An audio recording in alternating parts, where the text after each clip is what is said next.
Hello and welcome to Lore Watch, a roundtable freeform discussion about lore and your favorite media. I'm your host, Joe Perez, one of several lore-minded folks from Blizzard Watch, and I've got some stalwart companions with me today on this journey to hit level 90 again. First, he is a recent addition to the crew, and we're glad to have him. Eric O'Day, how you doing, Eric? I'm doing great, Joe. It's PAX East week, and since that's my neck of the woods, I get to go. And so it's the rare week where recording Lore Watch might not be the nerdiest thing I do this week. You know, now that I know that you're in that region, it really means that at some point in time, I'm going to wind up meeting you in person because you are like 8 hours away from me, and that makes me very happy. Buffalo, heading out to where you are, is on my list of places I've never been, but I really want to. Well, we'll talk after this because we have a guild meetup coming, and you are now part of my guild. Aha. Yes. And then joining us as a triumphant return after we've used every Phoenix down we've had in our little storage area, and we need Riku to steal some more for us. Rising from the ashes is Matt Rossi. How are you doing today, Matt? Mostly still ashes. Let's just be upfront about this. I am a pile of shambling detritus in the shape of a man. I'm like a man thing, up to the point where people burn at my touch. Also, I'm really sad because Sam Keith died. Yeah, I thought about switching the episode actually to do a Sam Keith episode.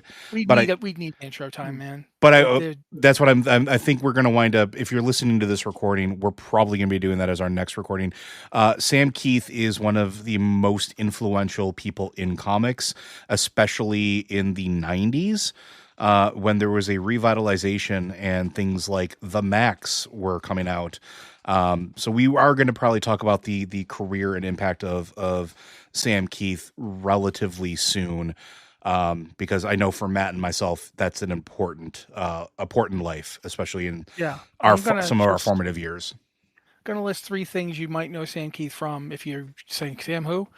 Did a lot of Batman stuff. Mm-hmm. A lot of really weird, trippy, out there, experimental Batman stuff. If you've ever looked at Batman's mask and say, those ears are too big, Sam Keith is the reason those ears are too big. He co-created Sandman. Yes, he did. With Neil Gaiman. The first year? First year. The first year is Sam Keith art. And he basically had a pretty big influence on, there's a reason that they look the way they do. And it's because Sam Keith wanted to draw them that way. And finally, the Max. I believe, Joe, you just mentioned the Max. I can't explain the Max to you. You need to read it. You need to read the Max. We will probably explain it on a podcast a little bit because we'll try, but it's going to be, it is out there. Anyway, I just want to mention it because big influence on me, somebody whose art I loved. And since this is Lore Watch, I figure, lore is one of the things that Sam Keith had a big hand in creating. So big influence on myself as well. If you go and look at the art I made of Matt's bunny, you can see a lot of Sam Keith influence in it. But we're here in this week, we're going to be answering your questions from our wonderful listeners, and we appreciate you, and we appreciate your continued support, listening to us and sending these in. If you have questions for this or any of our podcasts, we want to go ahead and have you send those into podcast@blizzardwatch.com. I ask that you specify the show that it is for in the subject line, as well as any special pronunciation of your name. If you don't want to send us an email, you can hit us up on Discord. We have 2 channels set aside. We have the Q and Podcast Questions channel, which is open for everybody. Same rules apply as sending an email. And if you are a Patreon supporter, as a way of saying thank you for helping us keep the lights on, you can hit us up in the Patreon Q and Podcast Questions channel. We always look there first. And as a matter of fact, most of these questions come directly from that. We're going to start with our first one, which we have a set of questions from ViscaLink, which very frequently been asking lots of great questions. Thank you very much for that, ViscaLink. We're going to break them down one by one. So the first question is, I noticed that proto-dragons referenced themselves as proto-dragons. This is in reference to the Dawn of the Aspects. But isn't that very weird to call yourself that? Because the meaning of the word proto, you'd think that term proto-dragon would come into existence after they became dragons, right? Or did the entire race know that some of them would change into a different form at some point? So they preemptively called themselves the proto version of that. This is a weird one, and it's also something that I noticed from the book, because I think this is just an artifact of the book being written by somebody who knows in current tense what was happening and applying They did that. sneak an explanation for that in, though. Oh, go for it. The book is narrated, quote unquote, by a device left behind by Tyr when he got his hand bit off. Sure. And that device is translating the ancient draconic language into languages that the people around them who are seeing it speak. And I think there's at least one human in that audience. There is, yeah. And so they would call them, to the humans, proto-drake is what they are. So that's what he hears. But to a dragon, it would be the whole thing would be in Draconic, and they wouldn't be calling them proto-dragons. They probably would just call them drakes. Or maybe something insulting, because they did have a war and everything. They didn't necessarily like each other. But it wouldn't have been proto-dragons, because, that word didn't exist. Plus, remember that nobody in Azeroth actually speaks English. That's one of those things that they're just using English because that's what we speak. It's not. They didn't actually go out and invent the various languages of Azeroth, except they did kind of, but not to the point we could write a book in them. Not Tolkien level. Not Tolkien level, no. Or my favorite example of this, Klingon, where they've gone from some noises that James Doohan was making just because they were like, "Yo, Jim, can you do some weird noises here?" He's like, "Yeah, of course I can." To then people came along and turned it into a language based on the weird noises that Scotty was making. So yeah. But regardless, it's there if you want it. There's a hand wavium explanation there, but I think it's as simple as if the book had to constantly point out that they had to keep using a different word for proto-dragons or proto-drakes or whatever you want to call them, it would take people right the heck out. Yeah. And I think that cuts back to our neuromancer conversation from a couple of weeks ago. I've been gone for my brain sense is set up, but we talked about neuromancer. Sometimes it's best to just use the slang and not worry too much about explaining it. I feel like in this case, just use proto-dragon rather than they were blah blah blah thops, and then you'd have to keep explaining why you're using a different word. That's just my opinion. Eric? Yeah, definitely translated for our convenience, for the reader's convenience. And it's interesting that they even have a mechanism for it in there, but proto-drake itself is a retronym. So that is a term that needed to be invented because something changed. So the classic example is snail mail. Like, mail was mail for 200 years. And then once we had email, when you say to somebody, "I'll send you some mail," you need to specify, no, it's the kind of mail that's physical and goes somewhere. So they came up with the kind of sassy snail mail, meaning I'm putting it in the physical mail and a postal carrier is bringing it to you. So the same thing. They were just, whatever their word for themselves was in Draconic wasn't like, okay, so we are proto-drakes. It was something, and then they had a different term for after they were ordered, and those two terms are different. So in English, when it comes through, whether it goes to Common or Orcish and then to English, and then we read it, proto-drake and proto-dragon and dragon are what we know them as. And yeah, it's a lot easier to read a novel when you don't have to come up with new words for something we already know what it is. My thing with like I said, there is that obvious explanation, and it is explained away in that I never really liked that explanation because it just seemed, I don't want to say lazy. Anybody who's listened to this show or any of our shows for any length of period of time knows that I'm not a big fan of Richard Knaak's writing. And Dawn of the Aspects is no different. I feel that comparing what was in that book or the 5-part ebook and the subsequent bundling therein, comparing it to what we now have with the modern dragons leaves a lot to be desired. And so I hate to say it like this, I largely ignore little plot holes like this because I just kind of expect them from Richard. I know that may be a rough thing for me to say, and I understand that I'm not an author putting all that stuff out there, and it's not an easy job, and I know that it's not an easy job, but for whatever reason, whenever he's written like the aspects or his insert OC Ronin, it just never really meshed with me. To be fair, Ronin's not in this book, though. No, he's not in this book. But I'm just saying. If Ronin was in this book, I'd be like, oh god, now Ronin's going to go back in time. Now Ronan's going to go back in time, and he's a dragon somehow. But it is Matt is right that it is a lot of what we interpret. It's very similar to like the grimoire, and it's very similar to Chronicles, which, those of you listening at home, we haven't covered Chronicle 4 yet because I don't think any of us have received the book yet. We'll go back and review it at some point.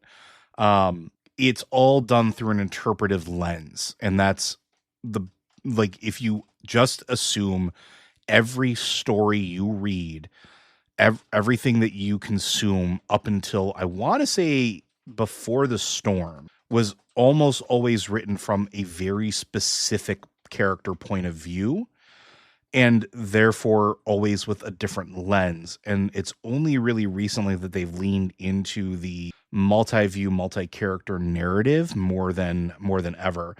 And you'll find, I don't want to say cleaner, but more varied interpretations of it. So, like, while this is being interpreted by, we can assume through the human's perspective, where the human uses the word proto-dragons, Matt's right. You're right. It's whatever word is actually used by Tyr in this case is whatever either the Titans use, the Watchers use, or the word the dragons use themselves, because we know that they are intelligent creatures and have communication.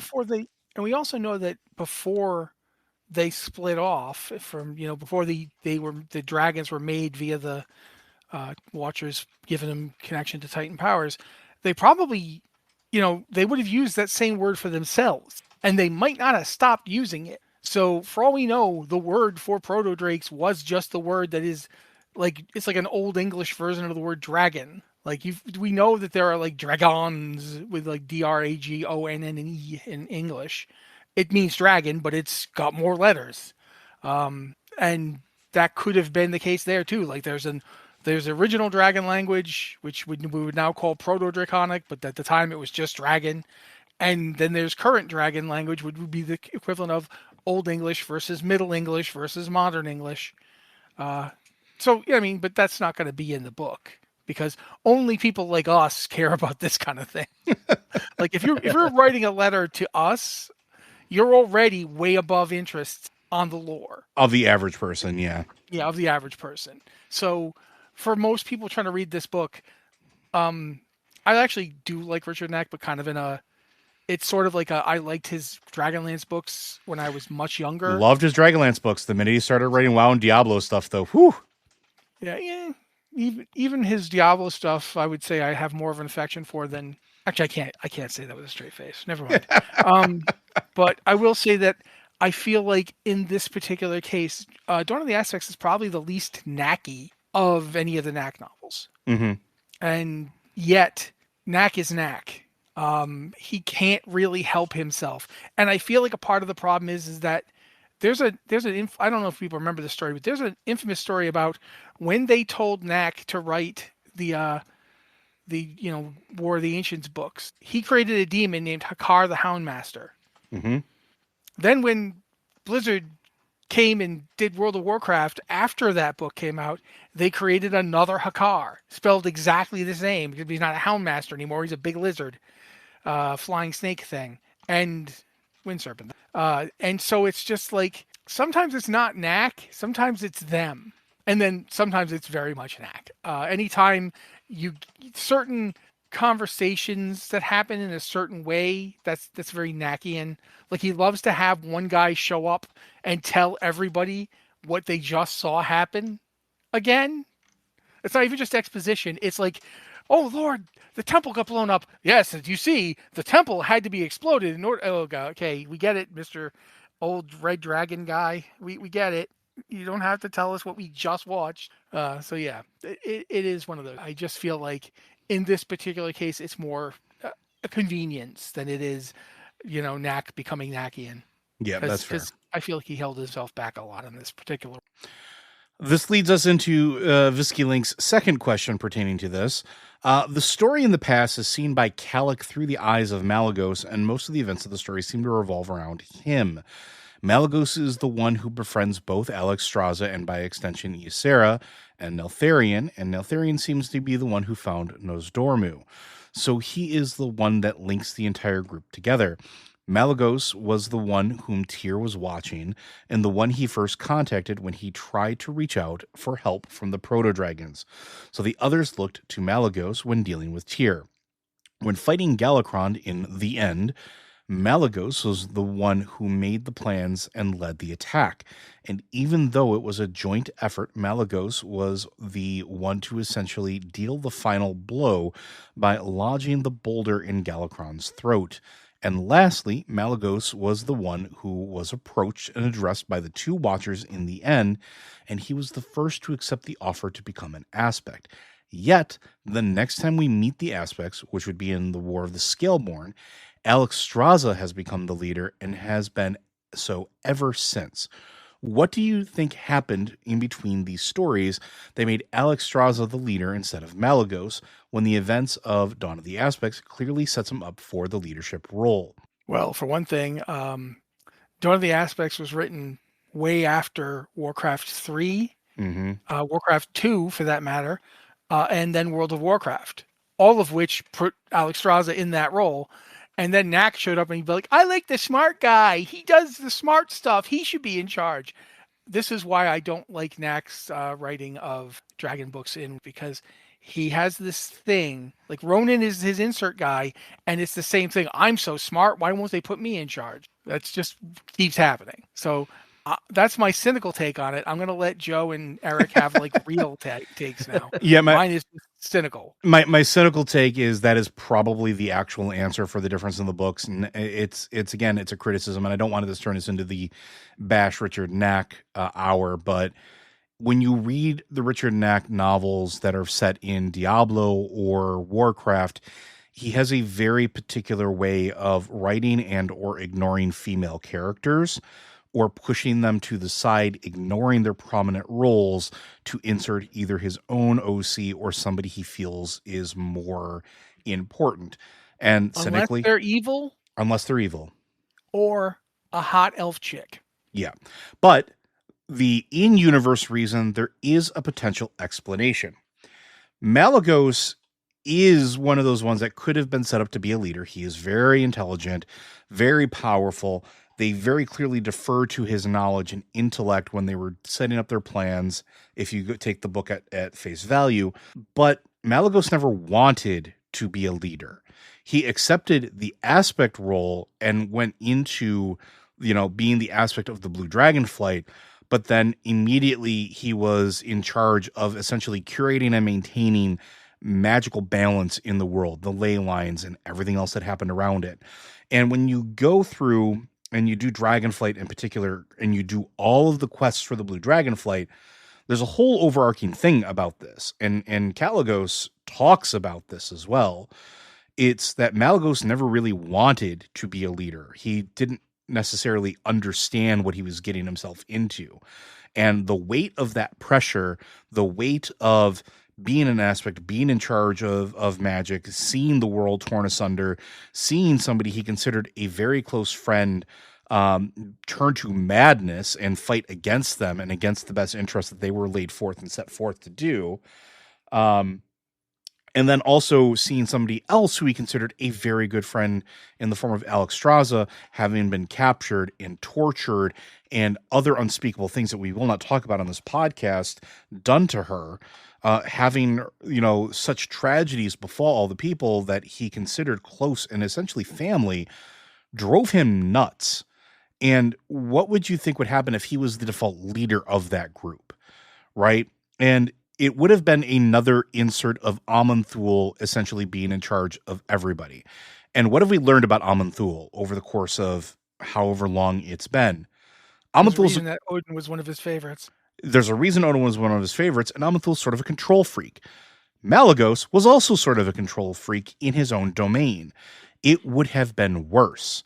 Now, the reason that writers set up Alexstrasza to sort of be the leader of the group is because she's the heart of the group.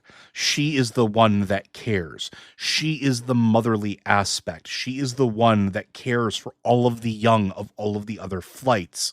Again, this is stuff that is highlighted and shown in Dragonflight specifically, right? Yeah, you have to go to the temple, right? You go to the temple, you go to the essentially the ruby life pools.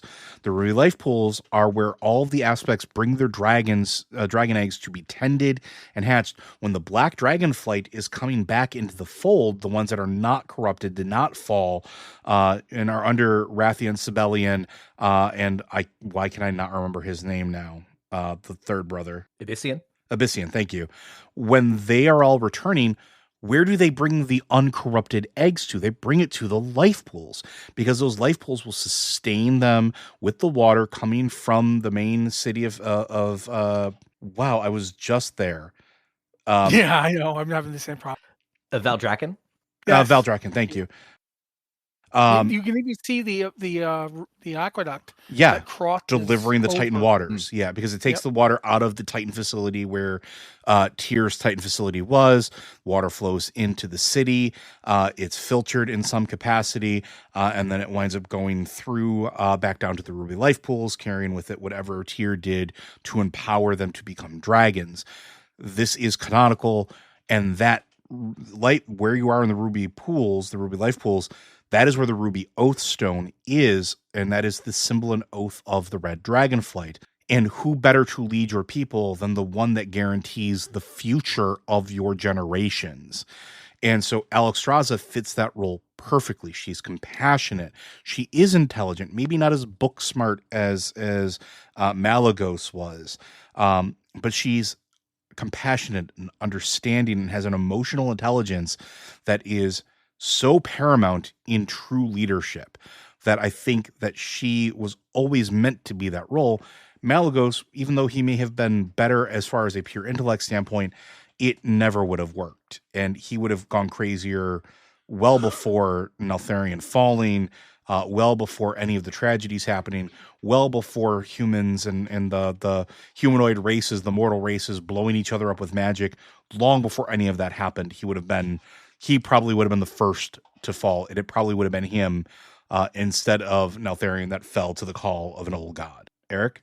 Yeah, I agree with all this. I had a couple things that I was thinking about too, as far as why they looked to Malygos in that time when they were still proto-dragons. He was the oldest, which doesn't seem like it matters that much. It definitely doesn't matter. Like once you get to Wrath of the Lich King, it's a little bit like twins being like, I'm older. Yeah, 1 minute older. But back then, being a little bit older might have had at least some kind of significance. Yeah. He had that rudimentary language. He could maybe communicate a little bit better. But as far as as soon as that battle is over, you're looking for different qualities in the leader of a group going forward. Then, okay, you did great in this specific battle. In this specific situation we just finished, it's now over, and we have to turn the new chapter. Who is going to lead us here? And Malygos is nothing trying to eat us right now? Okay, good. I'll be in the library. And that's not what they're looking for. To lead the dragons, you need someone who's going to be, like you said, the heart of the dragons. And Alexstrasza has that going forward. She's the, her ward is life and all of Azeroth. So she, right from the start, is looking like a much broader thing under her charge than Malygos, who's just like, okay, I'm going to go try to unlock more secrets of magic. That's not a good leader. That's not a good, task for the leader of everything. He would see leading as a distraction almost. So I agree that you want the person who the entity that's the heart of your everything to be out front. Just because Egon makes all the gadgets and comes up with a lot of the plans doesn't mean he's going to be the one, talking first when you go in to get the ghost out of the hotel. Yeah. I think another example that I like in this similar description is there is a reason that the Justice League has the Trinity out in front. And it's because Batman is a very good strategist. Mm-hmm. But you don't want him doing the battlefield calls. That's what Wonder Woman is for. She's a better tactician. Now, then with Superman, we're talking about Superman, the Justice League, not Batman the Animated Series, which is a completely different Batman. Please continue. Yeah. Although even then, that Batman knows when to get in the back and let other people run. Yes. But the reason Superman's so important there is because, as he himself didn't say, but Batman once did about him, he's like, you're the one they'll all listen to. If I go out there and tell everyone what to do, the people who know me they'll know that they should. But, people who are not usually here, they know who you are. They're going to listen to you immediately. And that's kind of what you have with Alexstrasza. The other dragon, dragon aspects are going to listen to her immediately. They're not going to have to, and also I think we forget sometimes that the aspects had that whole period of time after Neltharion betrayed them and became Deathwing, where Malygos wasn't just a little off. He was completely mad. He was, I make hats in the Victorian period levels of mad. He was barely coherent. So he couldn't be in charge even if he wanted to. And I think that a lot of the times what you see as Malygos leading is actually Malygos being, they basically turn to him and say, okay, smart guy, what's the op? What are we doing? He tells them, and then they do it. At no point is he in command. Mm-hmm. He is just telling you guys his plan that he came up with. He's got an Neltharion there who's always going to back him for the first 10,000 years or so. And, the other three of them are like, well, yeah, okay, it makes sense. That makes sense to you. Yeah, it makes sense to me. So, yeah, I feel like there's a lot of that period in this where you've got to remember that things started off one way and then multiple changes happened. Neltharion went evil. Malygos went completely crazy. And you had like three people left kind of holding everything together. One of them, a guy who sees alternate timelines all the time. So he's never quite sure where he is in chronically speaking. He could be in one timeline or another. He's not sure. You got Ysera, who spent most of that time literally asleep. Like even when she was there talking to you, she was asleep. And so it really comes down to Alexstrasza. She's the only one who maintained the group. Yeah, exactly. So I do feel like it's not a question of, Malygos is the leader as much as it is Malygos is the thinker. He's going to come up with ideas, and then the rest of them are going to come together and decide whether or not they want to use them. Usually they will, because there'll be good ideas. But everyone remembers that he was never fully on. Once they all got their aspect abilities, Malygos was always a little strange. Yeah, and I mean, think about it, right? Like we talked about this before. You have to have a consideration with like what their purview is. So like Neltharion being the aspect of the earth and deep spaces, is like that's the connection to Azeroth that the other ones kind of don't have. Right? Like of the aspects, the two that are most linked to the entity of Azeroth are Malygos and Neltharion.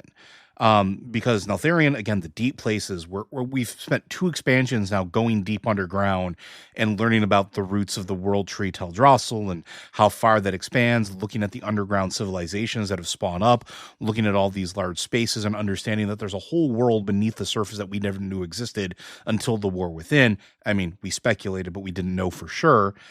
We had hints of it in Battle for Azeroth when we were, or not Battle for Azeroth, in Legion when we were in High Mountain. We got little tiny tidbits of it.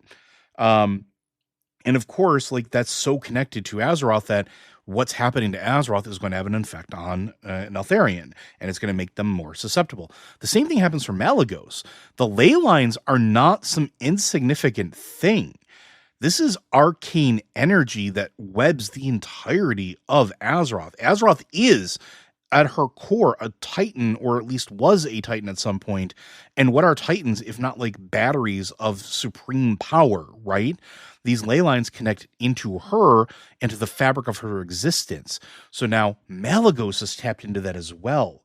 So when things like, I don't know, the world explodes, and everything is thrown to chaos, he's going to feel that in the same way that Neltharion does.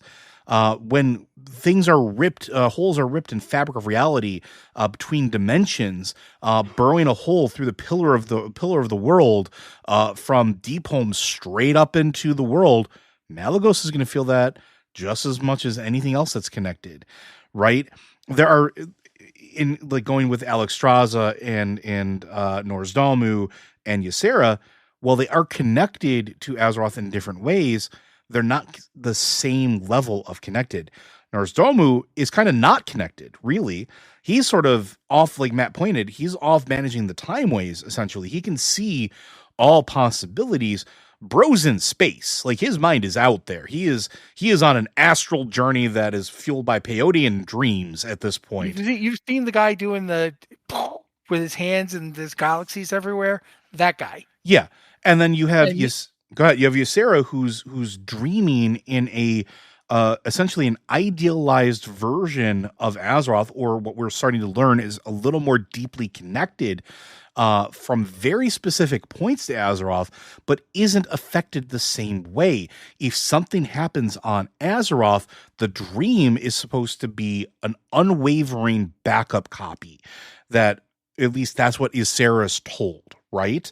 And even then, Ysera is also likely more connected to the Shadowlands, as we found out as we go into Shadowlands and learn about Ardenweld and learn about the connection between Ardenweld and this space, not to mention the connection to the Rift of Alm, but that's a whole other thing. Ysera is out in space too.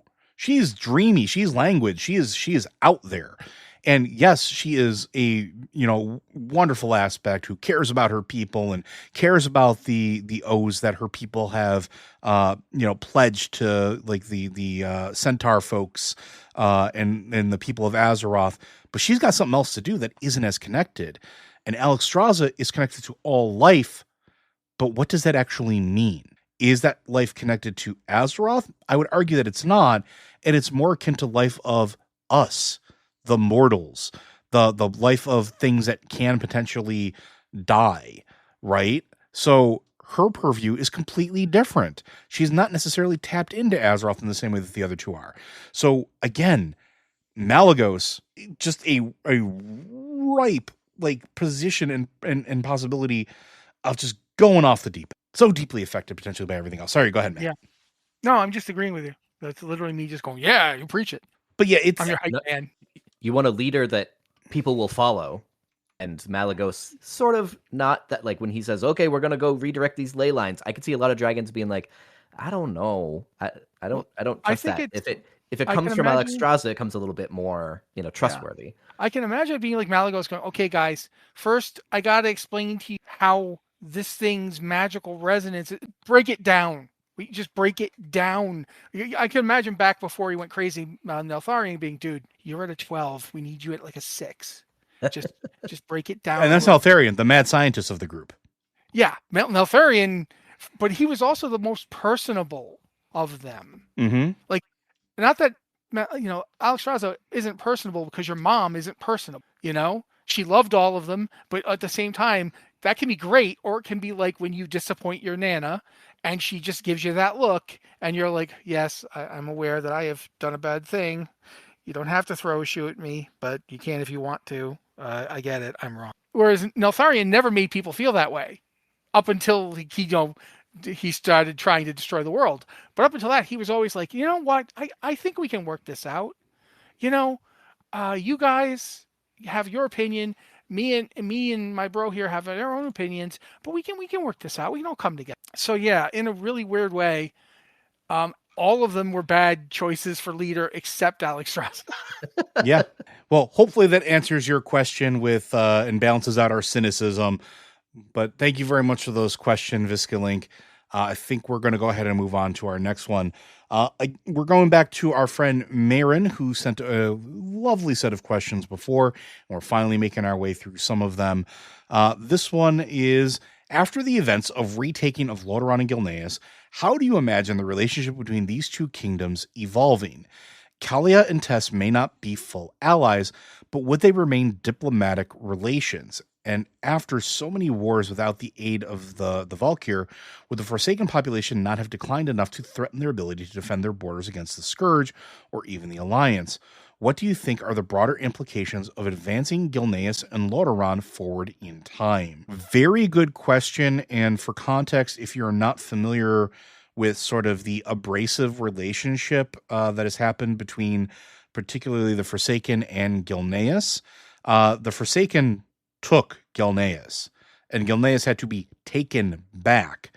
It was a very rough situation that Sylvanas left the Forsaken in, And as a result, there is unverified complications that we will potentially be facing. Before I give my answer, I'll turn it over to you guys to speak your piece.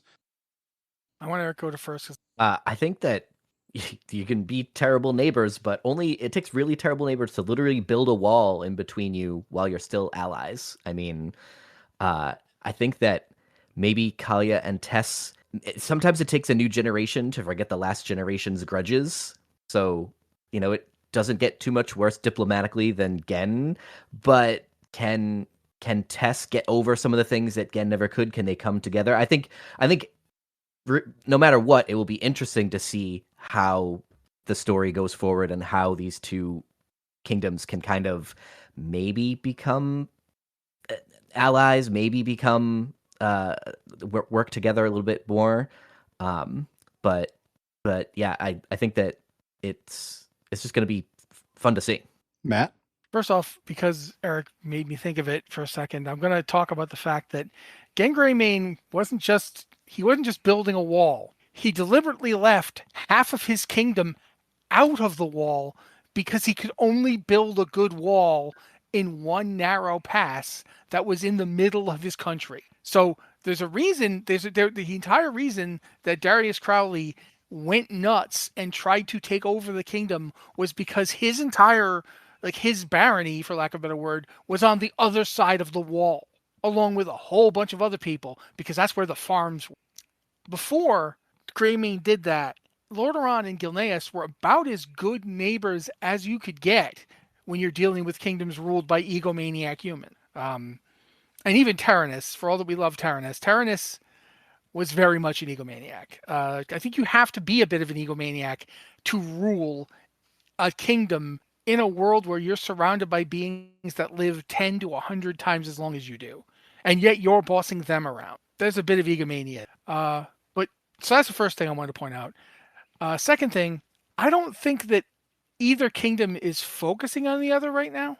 They've got their own, Gilneas is still trying to rebuild. Yeah. And keep in mind that both Gilneas and Lordaeron right now think of Silverpine as theirs. They're busy, they're not fighting each other, but I guarantee you at some point this is going to come to blows. Because to Gilneas, especially people like Crowley, Silverpine is all Gilnean land. It's hereditarily theirs. It was theirs for generations.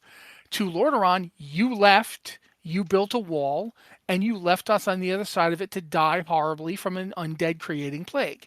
And now that we're all undead, F you, we're keeping it. So I do feel there could be conflict between them. I think right now they're not focused on it because the sky just ripped open and pure void is happening and everything's bad.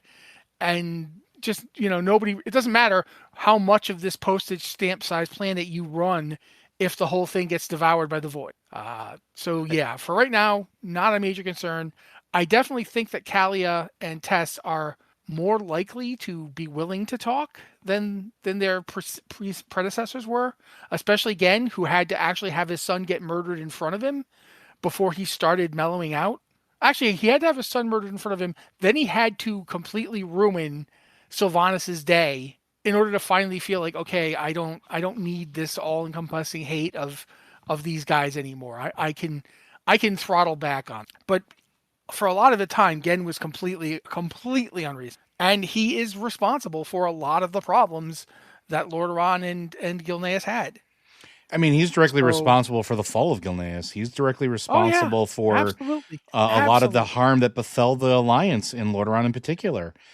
Right? He's responsible for the let's be upfront here with this. He's responsible for the reason that Sylvanas was being pushed into going in there. Sylvanas did not particularly care about Gilneas. She was getting threatened by our friendly neighborhood orc warlord. I want to say Sorfang, but it's not Sorfang. It's Garrosh. Oh my God, Garrosh. Thank you. Garrosh was literally telling her, "I'll kill you. If I will kill you and your people, I will break you in half. I will scatter you. I do not get why we even let you into the horde. So don't press me on this. Just do what I'm telling you." And so she was basically, her whole thing in Gilneas was, you guys need to surrender as soon as possible so I can placate that maniac and get back to what I care about. That's not saying she's a great person. She was very much not. But she didn't want to be there. But Genn kept making it personal. And never make it personal when you're up against somebody whose soul is currently broken up into multiple pieces and stored in other dimensions. I know we didn't know that at the time, but still, everybody knew Sylvanas was not somebody you wanted to keep pushing. Either win a victory and get it so it's too expensive for her, or don't. But don't keep pushing. You can't win a war of I'm making you angry with Sylvanas Windrunner. It just isn't going to happen. So yeah, the whole thing is. I definitely think they have a chance for better relations now, but I don't think it's going to be easy. And I don't think the part of the problem with generational stuff is when one of the two peoples doesn't necessarily have the option of aging out and dying and having their children come in, because the Forsaken don't have that. At this point, I think the only way the Forsaken can even make more Forsaken is to bury bodies in places with the plague and hope it gets them up. That's all they have now. They don't have any of the stuff they used to have. Yet. Yet is an operative word here, though. Yeah, yet is an operative. But I'm just saying from the perspective of if you're trying to think of them, them versus Gilneas in any kind of interaction, the Forsaken are not in a place where they're going to be like, oh, we can forget that. It only happened so many years ago. Like, you're still here, and you're going to be here. So I feel like there's lots of obstacles, but definitely a possibility for it to get. Yeah, so I think that you are both on the right path, and I definitely agree with what you guys are saying. I think that we are at the most opportune moment for there to be diplomatic relations, in particular between the Forsaken and the people of Gilneas. The problem that you're going to run into is sort of that memory, right? The people of Gilneas are not easily going to forget the fact that it was the Forsaken forces, regardless of what the reason were, that displaced them from their homes, that caused them... And it just happened. And it just happened. That caused them to seek shelter in Teldrassil, that was then burned to the ground. How many of their friends and family lost their lives in the burning of the tree? How many of them were sent to the Shadowlands, never to be seen of again? How many died defending their new adopted home at that point? Then to retake it, how many had to die in retaking of Gilneas? And then from the other side of things, the Forsaken that are there, they remember the tragedy that befell them. They remember, Lordaeron being taken from them, being consumed, having to be taken back twice over, essentially. These are not quick healing wounds. And as Matt and you have pointed out here, Myron, as of right now, the Forsaken cannot really replenish their number. They have to hope that either they can find some of the roaming scourge that are out there and get them to come back to a semblance of themselves, in much of the way that some of our main NPCs have done so, basically getting control of their own faculties, which we have seen is able to happen, but we don't know what sparks that. Or they have to start making deals with either entities of a cosmic level, or start looking at Calia and what happened with Calia, because Calia is not a Forsaken. She is neither alive nor dead. She is a being of both necrotic and light energy. She is resurrected in an in-between state perpetually. Is that something that they could potentially look to the future to have all Forsaken ascend to? Because we're in this weird spot, right, where a lot of the newer Forsaken are not decaying, shambling masses of animated tissue, right? When you look at, why can I not remember her brother's name? Jaina Proudmoore's brother that was raised, Derek? Was it Derek? Yeah. Derek is raised and is following Calia around. He is not a typical Forsaken either, if you look at him, right? Nathanos started as a regular Forsaken, was raised and elevated to something else before he died and was sent to the Shadowlands. We assume he's still in the Shadowlands. There could be a new rebirth for the Forsaken. It's one of those things that I know Matt and I have talked about it before. Liz and I have talked about it before, where we would like to see a more Forsaken-centric storyline at some point. that deals with this exact thing, because it is it's not even a loose end, it's a frayed rope. Like, this thing is like in 1,000 shattered pieces that I'd love to see have some semblance of being stitched back together.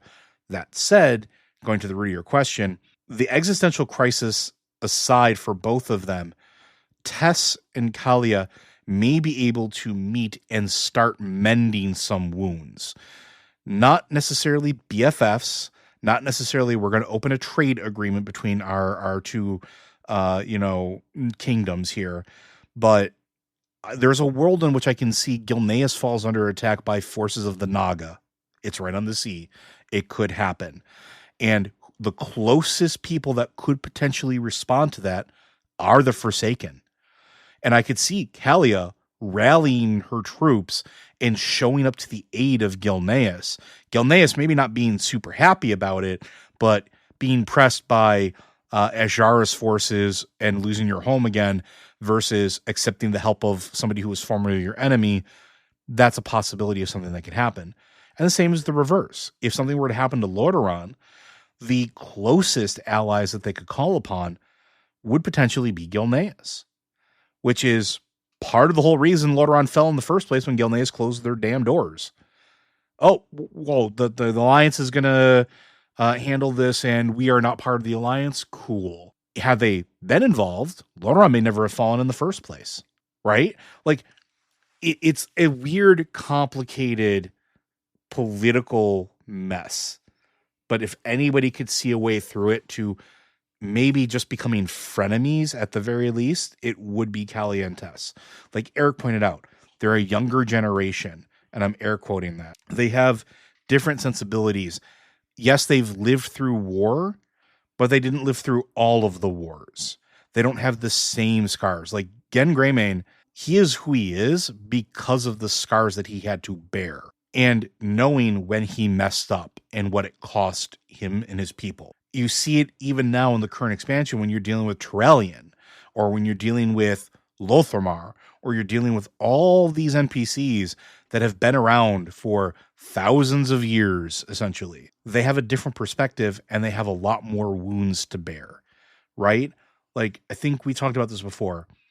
A mortal human life is maybe 100 years, right? At like its longest, not including Medivh or Khadgar, because those are if you're mage, then it tends to get blurry. Yeah, but for the average person, the average human, it's maybe 100 years if you're lucky. An elf essentially is immortal. Even when they didn't have the blessing of the tree, they were long-lived. And for comparison to others, they might as well be immortal. We don't know a true troll's lifespan. We don't know if there's a blessing that keeps them alive longer than that. We've never explored that. There's a possibility that they could live a longer life as well, but everybody else, their lives are gone in a blink of an eye, cosmically speaking. And the wounds they bear are grievous, but they don't get to stack up as much. Like a human warrior can be gnarled, can be, tons of psychic damage can pile upon itself, can make them into a horrible person. We've seen it over and over and over again. Now compound that by a factor of 10, a factor of 20. And now you have all of these scars that are impossible to move beyond sometimes and really affect your personality and your decision-making. Calia and Tess do not have that. They have different scars. They have their own baggage, but they are, I don't want to say fresh enough. Their wounds are similar enough.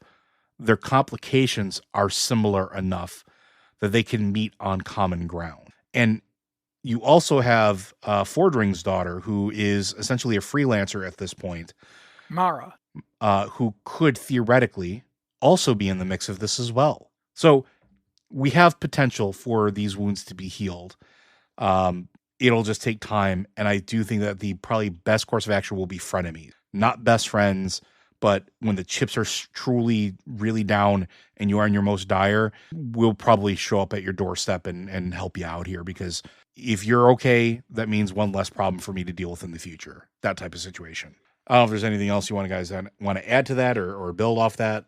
Yeah, I mean, all 12 chapters of World of Warcraft and even before have been, who's the biggest threat to me right now as a faction, as a nation? And so we see these big cosmic threats sometimes happen, and then when they get resolved, it's back to squabbling. And like, we've got a pretty big cosmic threat going on right now, but it's interesting that this is like such a big one that what comes next might be a little bit more of these stories kind of catching up and finding out what happens over here and what happens with these two factions. And this would be a good candidate to see what would happen once these people kind of come back from the battlefields of, Keldanas and Voidstorm and wherever we're going, and whatever happens in The Last Titan. And then maybe if there isn't such a big cosmic threat, these things that have been simmering all over are, now we have to deal with it. Now we have to figure out, okay, all of our people are back here. How are we going to deal with this neighbor, with this ally? Are we with this situation? I think that it once we get past some of these big conflicts now, it could be time to take a look at, the world, knowing how successful some of the revamped zones and revisited places have been. Maybe we'll revisit some of the places like this in the future, and we'll get a big focus on it instead of, a side quest. Matt, anything to add? No, I think we're pretty good. Plus, I've rambled on a lot today. So. I mean, so have I. Eric, I do think that's a very interesting thing to note as well, especially because, again, for context, if you're not playing Midnight, the big thing that we're dealing with right now is that the Isle of Quel'Danas, the area around Silver Moon and the Sunwell, is under siege by Xalatath and the Voidstorm. But the problem is that Voidstorm, while it is, and I'm going to air quote, localized right now, will blot out essentially the entirety of the skies of Azeroth if it's left to its own devices. That is a huge cosmic threat, and it's a threat that will cause many people of the world, ones that we know of and several that we don't necessarily know of, to take notice and possibly show up. And there's also a ripe area for further conflict. One thing that I brought up a while ago, and we've talked about very briefly, we know from the War Within that the Arathi are out there. The Arathi are very light focused. Their version of light focus is a different flavor of light focus than the army of the. And I think that there is potential for conflict there as well. That if they look up into the sky and see a giant void storm showing up, I'm pretty sure the Arathi Empire is going to probably send some ships to go say, yo, that's void. We don't like void.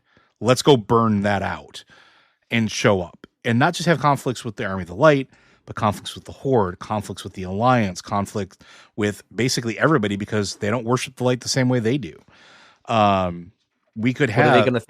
What are they going to think of the Void Elves when they meet them more? Oh yeah. What are they going to think of all the elves when they meet them for? Because don't forget, like, they were high elves that left with an expedition, and they don't necessarily know all of the different flavors of elves at this point. What happens when they meet a Nightborn? What happens when they see the current state of night elves? What happens when they see the current state of, oops, there are no more highborn anymore.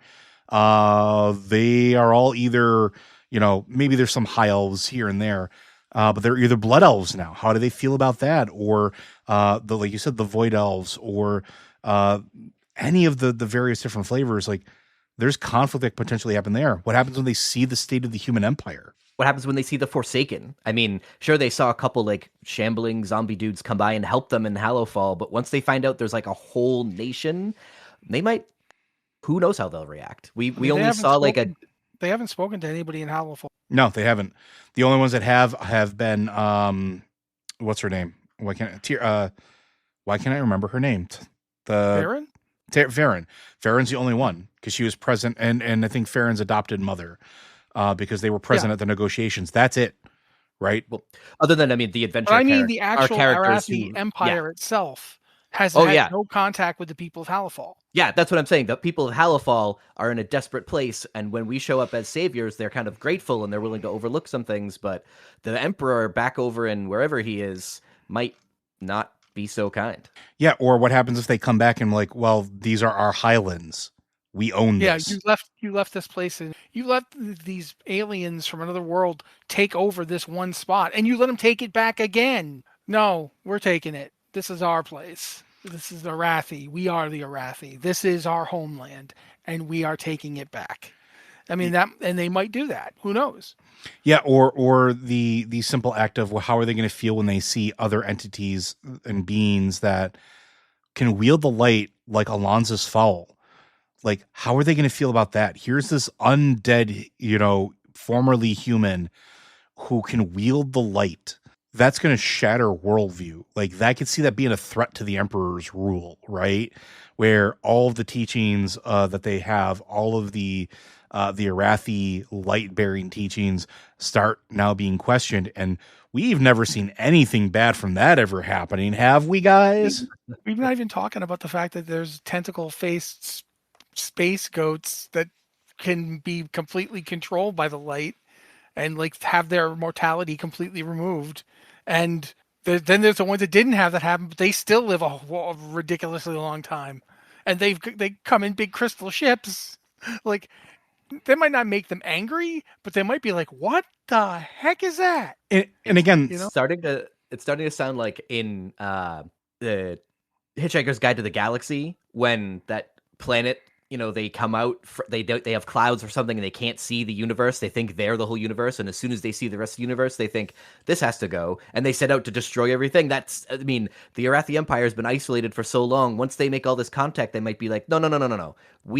Our way is the way, and everybody else is the enemy. That's kind of setting them up for maybe like a bigger conflict past the World Soul Saga.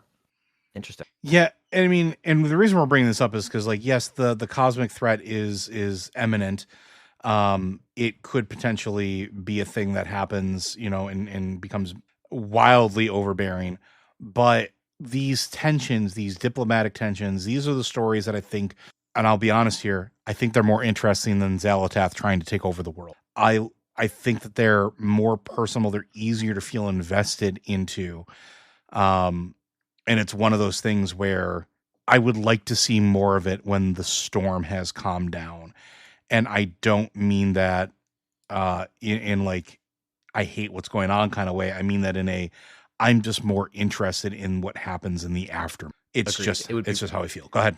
It'd be so fascinating to get a there is no next big huge thing going on expansion, to get a pause expansion, to get a catch up, to get a here's where we are at all these different places in the world that either we've already been or something, and we're not racing to get this new resource or material, or we're not flying off to a new planet or continent. Just here's all the stuff that has been simmering, and what would happen if the people on either side didn't have something more important to do to either unite them or distract them, to have everything kind of come crashing back to, well, what are we going to do about this now? I would love that. Yeah, and I think we're long overdue for it. And it's in those moments, especially after the existential threat has been dealt with, that it is most ripe for it. The problem that we're running into right now is that we went from the War Within, which was an existential threat, a massive one at the end of it at a cosmic level that we kind of knew it was coming, but regardless of how you feel about it, that's where we ended. And then immediately into another threat, right? And it wasn't even like it was ramping up. It's the same level of threat as Dementius, as far as I'm concerned, right? It has a threatening possibility to erase the cosmos. Again, there has not been a cooldown period.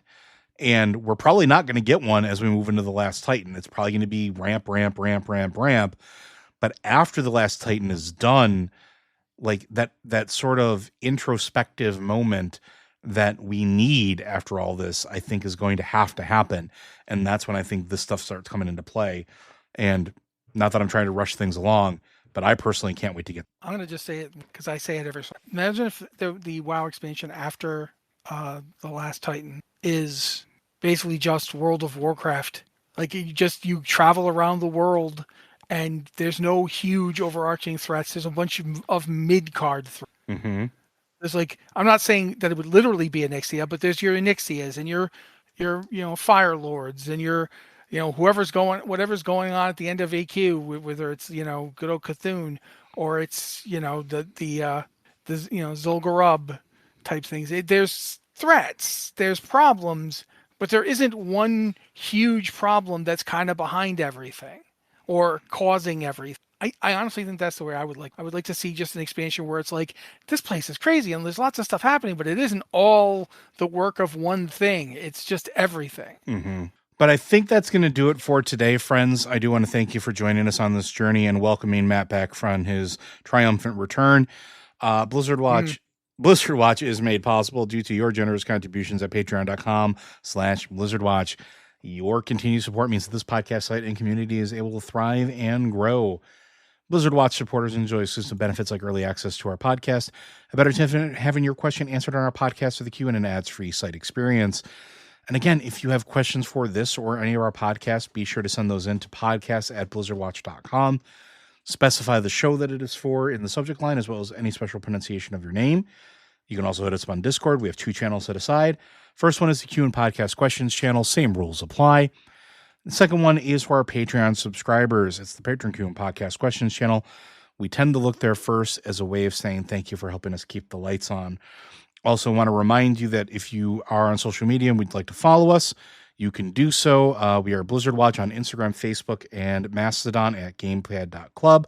We are blizzardwatch.com on Blue Sky, Blizzard Watch Podcast on YouTube, at blizzard.watch on TikTok, which I do recommend you follow. Anna and Liz love finding the most unhinged things that we possibly say on the podcast and highlight them for your amusement throughout the day. And if Fire dolphins, look out. And if you are interested in reading any of the books, we do actually have a guide on the website that I highly recommend you take a look at. blizzardwatch.com/warcraft-books. It tells you what order to read them in, what major storylines are contained in what books. So if you're looking for some context of some of the questions we've answered or some of the weirder stuff that we talk about, that's a good place to try to find where those storylines are from. But with that, friends, we will see you next week.